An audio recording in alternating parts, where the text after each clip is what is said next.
ओम श्री गणेशाय नमः। हिंदुआ सूरज महाराणा प्रताप के बारे में आज हम आपको कुछ जानकारी देना चाहते हैं। वीडियो को पूरा देखिएगा, आपको बहुत सारी अच्छी बातें पता चलेंगी।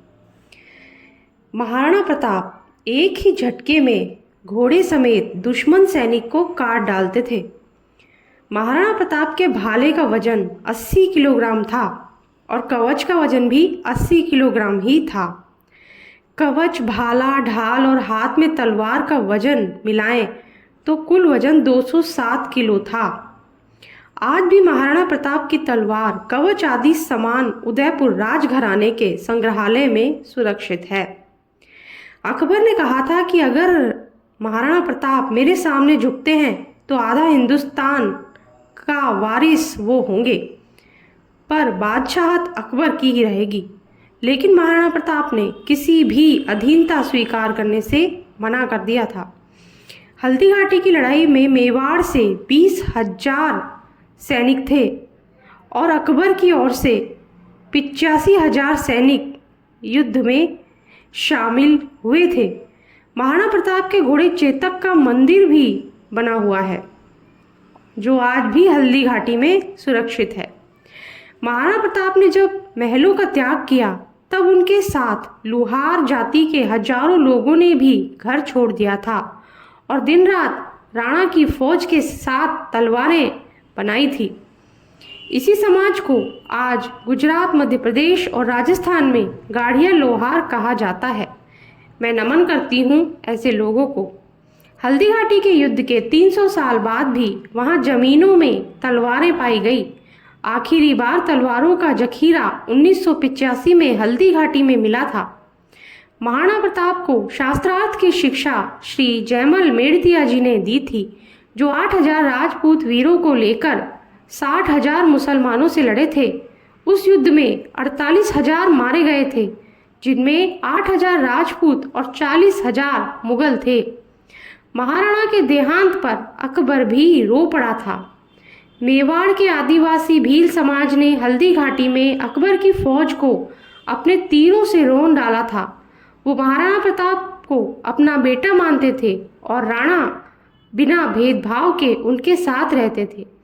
आज भी मेवाड़ के राज चिन्ह पर एक तरफ राजपूत है तो दूसरी तरफ भील। महाराणा प्रताप का घोड़ा चेतक महाराणा को 26 फीट का दरिया पार करने के बाद वीर गति को प्राप्त हुआ था। उसकी एक टांग टूटने के बाद भी वह दरिया पार कर गया। जहां वो घायल हुआ वहां आज खोड़ी इमली नाम का एक पेड़ है। जहां पर चेतक की मृत्यु हुई वहां चेतक मंदिर है। राणा का घोड़ा चेतक भी बहुत ताकतवर था। उसके मुंह के आगे दुश्मन के हाथियों को भ्रमित करने के लिए हाथी की सूंड लगाई जाती थी। यह चेतक और चेतक नाम के 2 घोड़े थे।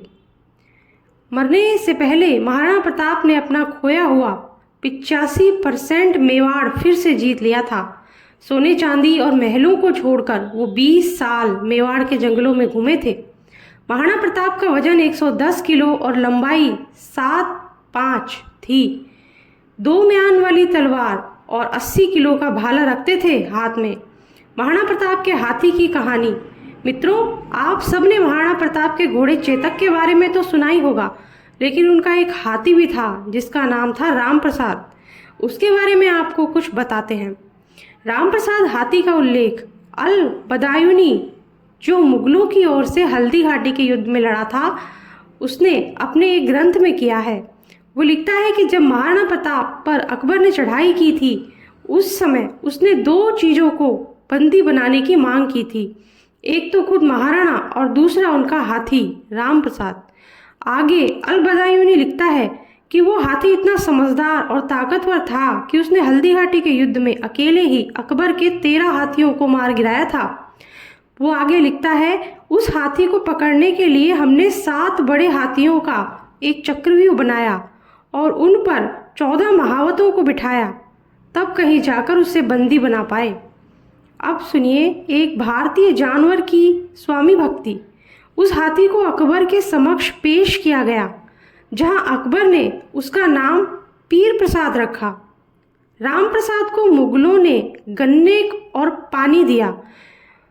पर उस स्वामी भक्त हाथी ने 18 दिन तक मुगलों का न तो दाना खाया और न ही पानी पिया और वो शहीद हो गया। तब अकबर ने कहा था कि जिसके हाथी को मैं अपने सामने नहीं झुका पाया, उस महाराणा प्रताप को क्या झुका पाऊंगा। इसीलिए हमेशा सनातनी होने पर गर्व करें। इसी के साथ हमारा आज का वीडियो हम समाप्त करते हैं। अगर आपको अच्छा लगा हो तो लाइक ज़रूर कर दीजिए, और अगर आपने मेरे चैनल को सब्सक्राइब नहीं किया है तो जल्दी से सब्सक्राइब कर दीजिए, बेल आइकन प्रेस कर दीजिए, ताकि हमारे आगे आने वाले वीडियोस भी आपको इसी तरह आसानी से मिल सकें।